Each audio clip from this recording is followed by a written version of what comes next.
ਤੇ ਸ਼ਰਮਾ ਜੀ ਗੱਲ ਕਰੀਏ ਮੋਦੀ ਸਾਹਿਬ ਦੀ। ਮੋਦੀ ਸਾਹਿਬ ਅੱਜ ਕੱਲ੍ਹ ਜਦੋਂ ਕੋਈ ਖਿਡਾਰੀ ਜਿੱਤ ਜਾਂਦਾ ਤੇ ਉਹਦੇ ਨਾਲ ਗੱਲਬਾਤ ਕਰਦੇ ਨੇ। ਹਾਲਾਂਕਿ ਕਰਨੀ ਤਾਂ ਹਾਰਨ ਵਾਲਿਆਂ ਨਾਲ ਵੀ ਚਾਹੀਦੀ। ਉਹਨਾਂ ਨੇ ਮੁਕਾਬਲਾ ਤਾਂ ਲੜਿਆ, ਕੀ ਹੋਇਆ ਜੇ ਉਹਨਾਂ ਨੂੰ ਜਿੱਤ ਨਹੀਂ ਮਿਲੀ। ਪਰ ਮੋਦੀ ਸਾਹਿਬ ਖਿਡਾਰੀਆਂ ਦੇ ਨਾਲ ਗੱਲਬਾਤ ਕਰਦੇ ਨੇ। ਉਹ ਗੱਲ ਵੱਖਰੀ ਹੈ ਵੀ ਜਦੋਂ ਇਹੀ ਖਿਡਾਰਨਾਂ ਜਦੋਂ ਸੜਕ ਤੇ ਆਉਂਦੀਆਂ ਨੇ, ਜਦੋਂ ਨਿਆਂ ਮੰਗਦੀਆਂ ਨੇ, ਤਾਂ ਉਦੋਂ ਕਦੇ ਉਹਨਾਂ ਨੇ ਬਿਆਨ ਵੀ ਨਹੀਂ ਦਿੱਤਾ। ਕਹਿੰਦੇ ਹੁਣ ਓਲੰਪਿਕ ਖਿਡਾਰੀਆਂ ਨਾਲ ਉਹ ਗੱਲਬਾਤ ਕਰ ਰਹੇ ਸੀਗੇ ਤੇ ਉਹਨਾਂ ਨੂੰ ਸਵਾਲ ਕਰ ਲਿਆ ਵੀ ਏਸੀ ਨਾ ਹੋਣ ਤੇ ਕਿਹਨੇ ਭੰਡਿਆ ਸੀ ਮੈਨੂੰ। ਪ੍ਰਵੀਨ ਜੀ, ਪੈਰਿਸ ਓਲੰਪਿਕ ਖੇਡਾਂ ਦੇ ਵਿੱਚ ਜਿਹੜੇ ਖਿਡਾਰੀ ਸਾਡੇ ਮੈਡਲ ਲੈ ਕੇ ਪਰਤੇ, ਉਹਨਾਂ ਨੂੰ ਦੇਸ਼ ਭਰ ਚ ਤਾਂ ਸਨਮਾਨ ਮਿਲਿਆ ਹੀ ਮਿਲਿਆ, ਦੇਸ਼ ਪੱਧਰ ਤੇ ਕੇਂਦਰ ਵੱਲੋਂ, ਕੇਂਦਰ ਸਰਕਾਰ ਦੇ ਹਵਾਲੇ ਨਾਲ। ਪਰ ਸੂਬਾਈ ਸਰਕਾਰਾਂ ਨੇ ਵੀ ਆਪਣੇ ਆਪਣੇ ਪੱਧਰ ਤੇ ਬਹੁਤ ਮਾਣ ਤਾਣ ਦਿੱਤੇ ਨੇ। ਇਹ ਵੱਖਰੀ ਗੱਲ ਹੈ ਕਿ ਪੂਰੇ ਮੁਲਕ ਨੇ ਜੇ ਮਾਣ ਦਿੱਤਾ ਤਾਂ ਦਿਨੇਸ਼ ਫੋਗਟ ਨੂੰ ਹੱਥਾਂ ਤੇ ਚੱਕਿਆ।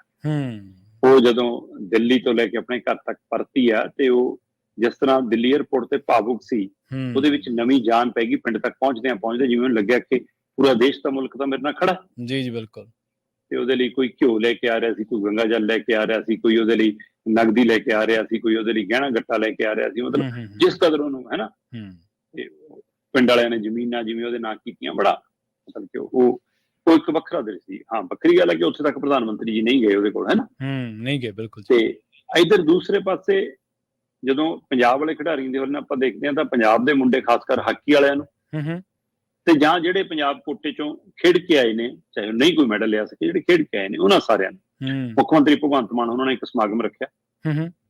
ਨਵਦੀਪ ਗਿੱਲ ਹੋਰੀ ਉਸ ਸਮਾਗਮ ਨੂੰ ਪੂਰੇ ਚਲਾ ਰਹੇ ਸੀਗੇ ਤੇ ਬੜਾ ਸ਼ਾਨਦਾਰ ਸਮਾਗਮ ਰਿਹਾ। ਉਹਦੇ ਵਿੱਚ ਕਬੱਡੀ ਹਾਕੀ ਖਿਡਾਰੀ ਜਿਹੜੇ ਭਾਰਤੀ ਓਲੰਪਿਕ ਟੀਮ ਦਾ ਹਿੱਸਾ ਸੀਗੇ, ਸਣੇ ਕਪਤਾਨ ਸਾਡੇ, ਉਹਨਾਂ ਨੂੰ 1-1 ਕਰੋੜ ਰੁਪਈਆ ਪੰਜਾਬ ਵਾਲੇ ਮੁੰਡਿਆਂ ਨੂੰ ਮੁੱਖ ਮੰਤਰੀ ਭਗਵੰਤ ਮਾਨ ਹੋਰਾਂ ਨੇ ਦਿੱਤਾ। ਤੇ ਬੜੇ ਹਲਕੇ ਫੁਲਕੇ ਅੰਦਾਜ਼ ਦੇ ਵਿੱਚ ਉਹਨਾਂ ਨਾਲ ਗੱਲਾਂ ਬਾਤਾਂ, ਹਾਸੀ ਖੇਡੀ ਵੀ ਹੁੰਦੀ ਰਹੀ। ਤੇ ਇਸੇ ਤਰ੍ਹਾਂ ਜਿਹੜੇ ਖਿਡਾਰੀ ਹਿੱਸਾ ਲੈ ਕੇ ਪਰਤੇ ਪੰਜਾਬ ਦੇ ਪੈਰਿਸ ਓਲੰਪਿਕ ਚ, ਉਹਨਾਂ ਲਈ 15-15 ਲੱਖ ਅਦਾ ਕੀਤੇ ਗਏ। ਸੋ ਇੱਕ ਚੰਗੀ ਪਹਿਲ ਕਦਮੀ ਹੈ ਤੇ ਨਵੇਂ ਖਿਡਾਰੀਆਂ ਚ ਵੀ ਜਾਨ ਪੈਂਦੀ। ਬਿਲਕੁਲ। ਦੂਸਰੇ ਪਾਸੇ ਦੇਸ਼ ਦੇ ਪ੍ਰਧਾਨ ਮੰਤਰੀ ਨਰਿੰਦਰ ਮੋਦੀ ਹੋਰਾਂ ਨੇ ਵੀ ਇੱਕ ਪਹਿਲ ਕਦਮੀ ਕੀਤੀ ਕਿ 15 ਅਗਸਤ ਵਾਲੇ ਸਮਾਗਮ ਸੱਦ ਲਏ। ਉਸ ਸਮਾਗਮ ਚ ਲਾਲ ਕਿਲ੍ਹੇ ਵਾਲੇ ਤੋਂ ਬਾਅਦ ਸ਼ਾਮ ਨੂੰ ਇਹਨਾਂ ਨਾਲ ਨਿੱਜੀ ਮੁਲਾਕਾਤ ਵੀ ਕੀਤੀ ਤੇ 117 ਮੈਂਬਰੀ ਭਾਰਤੀ ਵਫਦ ਸੀਗਾ। ਠੀਕ ਹੈ ਜੀ। ਜਿਨ੍ਹਾਂ ਚ ਆਪਣੇ 5 ਕਾਂਸੀ ਦੇ ਤੇ 1 ਚਾਂਦੀ ਦਾ ਮੈਡਲ ਲੈ ਕੇ ਪਰਤੇ ਖਿਡਾਰੀ ਵੀ ਨਾ।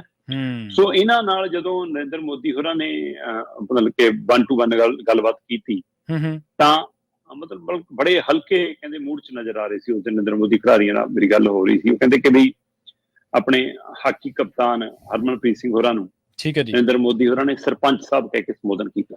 ਆਪਾਂ ਪਹਿਲਾਂ ਵੀ ਗੱਲ ਕੀਤੀ ਸੀ ਤੇ ਉਹਨੂੰ ਸਰਪੰਚ ਸਾਹਿਬ ਕਹਿ ਕੇ ਕਹਿੰਦੇ, ਨਹੀਂ ਉਹ ਤਾਂ ਫੋਨ ਤੇ ਕੀਤੀ ਸੀ, ਹੁਣ ਜਦੋਂ ਆਮੋ ਸਾਹਮਣੇ ਹੈ ਨਾ। ਤੇ ਕਹਿੰਦੇ ਸਰਪੰਚ ਸਾਹਿਬ ਉਹ ਬਰਤਾਨੀ ਵਾਲੇ ਮੈਚ ਚ ਫਿਰ ਤੁਹਾਡਾ ਹੌਸਲਾ ਡਾਵਾਡੋਲ ਤਾਂ ਹੋਇਆ ਹੋਣਾ ਇੱਕ ਵਾਰ, ਕਿ ਜਦੋਂ ਰੈੱਡ ਕਾਰਡ ਦਿਖਾ ਕੇ ਤੁਹਾਡਾ ਇੱਕ ਸਾਥੀ ਬਾਹਰ। ਉਹ ਕਹਿੰਦੇ ਨਹੀਂ ਜੀ, ਸਾਡਾ ਹੌਸਲਾ ਤਾਂ ਉਲਟਾ ਵੱਧ ਗਿਆ ਸੀ। ਹੋਰ ਸਰ, ਹਰਮਨਪ੍ਰੀਤ ਕਹਿੰਦਾ ਕਿ ਅਸੀਂ ਇਹ ਸਥਿਤੀ ਲਈ ਤਿਆਰ ਸੀ, ਸਾਨੂੰ ਸਾਡੇ ਕੋਚ ਨੇ ਇਸ ਹਾਲਾਤ ਲਈ ਤਿਆਰ ਕੀਤਾ ਹੋਇਆ ਸੀ, ਕੋਚਿੰਗ ਟੀਮ ਨੇ।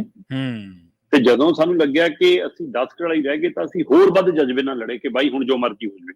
ਸਹੀ, ਬਿਲਕੁਲ ਜੀ। ਤੇ ਕਹਿੰਦੇ ਉਹਦੇ ਨਾਲ ਸਾਡੀ ਤਾਕਤ ਹੋਰ ਵੱਧ ਗਈ ਕਿ ਸਾਨੂੰ ਲੱਗਿਆ ਕਿ ਇਹ ਸਾਨੂੰ ਕਮਜ਼ੋਰ ਕਰ ਰਹੇ ਨੇ, ਅਸੀਂ ਹੋਰ ਹਮਲਾਵਰ ਹੋਏ ਤੇ ਜਿਹਦਾ ਨਤੀਜਾ ਅਸੀਂ ਬਰਤਾਨੀਆ ਨੂੰ ਮੈਚ ਹਰਾਇਆ ਜੀ। ਤੇ ਇਸੇ ਤਰ੍ਹਾਂ ਨਰਿੰਦਰ ਮੋਦੀ ਕਹਿੰਦੇ ਕਿ ਸਾਰੇ ਖਿਡਾਰੀਆਂ ਨੂੰ ਸੰਬੋਧਨ ਕਰਕੇ ਕਹਿੰਦੇ, ਅੱਛਾ ਐਂ ਦੱਸੋ ਮੈਨੂੰ, ਜਦੋਂ ਤੁਸੀਂ ਉੱਥੇ ਸਾਰੇ ਪਹੁੰਚੇ ਤੇ ਤੁਸੀਂ ਦੇਖਿਆ ਕਿ ਤੁਹਾਡੇ ਲਈ ਏਸੀਆਂ ਦਾ ਪ੍ਰਬੰਧ ਨੀਗਾ, ਤੇ ਕਿਹੜੇ ਖਿਡਾਰੀ ਨੇ ਮੈਨੂੰ ਭੰਡਿਆ ਸੀ ਜੀ। ਠੀਕ ਹੈ। ਕਹਿੰਦੇ ਸਾਰੇ ਖਿਡਾਰੀ, ਕੋਈ ਹੱਸਣ ਲੱਗ ਗਿਆ, ਕੋਈ ਨੀਵੀਂ ਪਾ ਗਿਆ, ਕੋਈ ਇੱਕ ਦੂਜੇ ਕਹਿੰਦੇ ਦੇਖਣ ਲੱਗ ਪਿਆ, ਪਰ ਬੋਲਿਆ ਕੋਈ ਕੁਛ ਨਹੀਂ। ਕਹਿੰਦੇ ਨਰਿੰਦਰ ਮੋਦੀ ਨੇ ਫਿਰ ਅੱਗੇ ਸਵਾਲ ਕੀਤਾ, ਕਹਿੰਦੇ ਐ ਨਹੀਂ ਹੋ ਸਕਦਾ, ਤੁਸੀਂ ਭੰਡਿਆ ਤਾਂ ਹੋਊਗਾ ਸੀ, ਕਹਿੰਦੇ ਤਾਂ ਹੋਣੇ ਕਿ ਉਹ ਮੋਦੀ ਬੜੀਆਂ ਗੱਲਾਂ ਕਰਦਾ, ਲੈ ਦੱਸ ਇੱਥੇ ਏਸੀ ਤੱਕ ਦਾ ਪ੍ਰਬੰਧ ਨਹੀਂ ਕਰਵਾ ਹੋਇਆ ਜੀ। ਅੱਛਾ।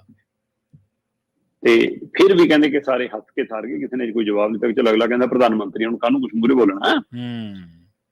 ਫਿਰ ਮੋਦੀ ਉਹਨਾਂ ਨੇ ਖੁਦ ਜਵਾਬ ਦਿੱਤਾ, ਕਹਿੰਦੇ ਕਿ ਪਰ ਪ੍ਰਬੰਧ ਤਾਂ ਹੋ ਗਿਆ ਸੀ ਨਾ ਤੁਹਾਡੇ ਲਈ ਏਸੀ ਦਾ। ਅੱਛਾ। ਬਿਲਕੁਲ ਪ੍ਰਵੀਨ ਜੀ, ਜਿੱਦਾਂ ਹੀ ਭਾਰਤੀ ਟੀਮ ਉੱਥੇ ਪਹੁੰਚੀ, ਐਕਟੀ ਵੈਸੇ ਕਾਫੀ ਚਰਚਾ ਰਹੀ ਪੈਰਿਸ ਓਲੰਪਿਕ ਦੇ ਵਿੱਚ ਕਿ ਗੱਤੇ ਦੇ ਬੈੱਡ ਨੇ ਜੀ, ਫਲਾਣਾ ਨੇ ਜੀ, ਵਾਤਾਵਰਨ ਅਨੁਕੂਲ ਨੇ ਜੀ, ਪਰ ਉਹ ਖਿਡਾਰੀਆਂ ਲਈ ਕਈ ਸਹੂਲਤਾਂ ਦੀ ਜਿਹੜੀ ਆਰਾਮ ਦੀ ਲੋੜ ਹੁੰਦੀ ਆ, ਉਹ ਪ੍ਰਬੰਧ ਹੋਣਾ ਬਹੁਤ ਜ਼ਰੂਰੀ ਆ। ਉਹ ਜਿਸ ਕਦਰ ਥੱਕੇ ਟੁੱਟੇ ਹੁੰਦੇ ਉਹਨਾਂ ਲਈ। ਤੇ ਜਦੋਂ ਭਾਰਤੀ ਕੈਂਪ 'ਚ ਜਾ ਕੇ ਦੇਖਿਆ ਕਿ ਕੋਈ ਏਸੀ ਦਾ ਹੀ ਪ੍ਰਬੰਧ ਨਹੀਂ, ਤਾਂ ਭਾਰਤ ਖੇਡ ਮੰਤਰਾਲੇ ਨੇ ਤੁਰੰਤ 40 ਏਸੀਆਂ ਦਾ ਪ੍ਰਬੰਧ ਕਰਕੇ ਦਿੱਤਾ ਆਪਣੇ ਖਿਡਾਰੀਆਂ ਨੂੰ। ਠੀਕ ਹੈ। ਇੱਕ ਚੰਗੀ ਪਹਿਲ ਕਦਮੀ ਸੀ, ਹੈ ਨਾ।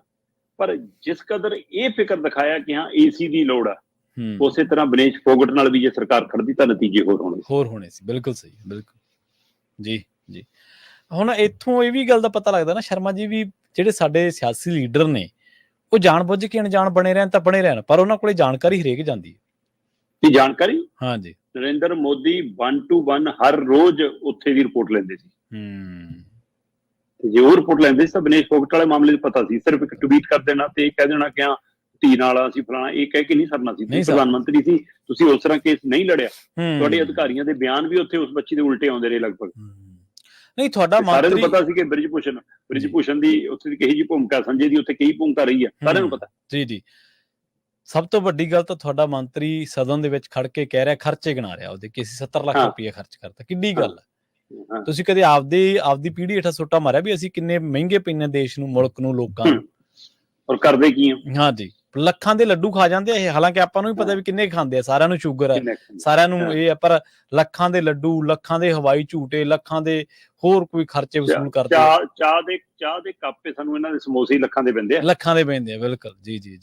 ਤੇ ਜਿਹੜੇ ਇਹਨਾਂ ਦੇ ਇਲਾਜ, ਕਿਸੇ ਦਾ ਦੰਦ ਵਿੰਗਾ, ਕਿਸੇ ਦਾ ਕੁਛ, ਉਹ ਵਾਧੂ ਦੀਆਂ ਗੱਲਾਂ ਨੇ। ਪਰ ਦੇਖੋ, ਅਸਲ ਦੇ ਵਿੱਚ ਜੇ ਵਾਕਈ ਤੁਸੀਂ ਕਹਿ ਰਹੇ ਕਿ ਜੇਕਰ ਖੜੇ ਨਜ਼ਰ ਆਉਂਦੇ ਉੱਥੇ, ਤਾਂ ਵੈਸੇ ਹੀ ਖਿਡਾਰੀ ਦਾ ਹੌਸਲਾ ਦੁੱਗਣਾ ਬਣ ਜਾਂਦਾ ਕਿ ਮੇਰੇ ਦੇਸ਼ ਦਾ ਆਗੂ ਆ ਜਿਹੜਾ ਉਹ ਮੇਰੇ ਨਾਲ ਖੜਾ।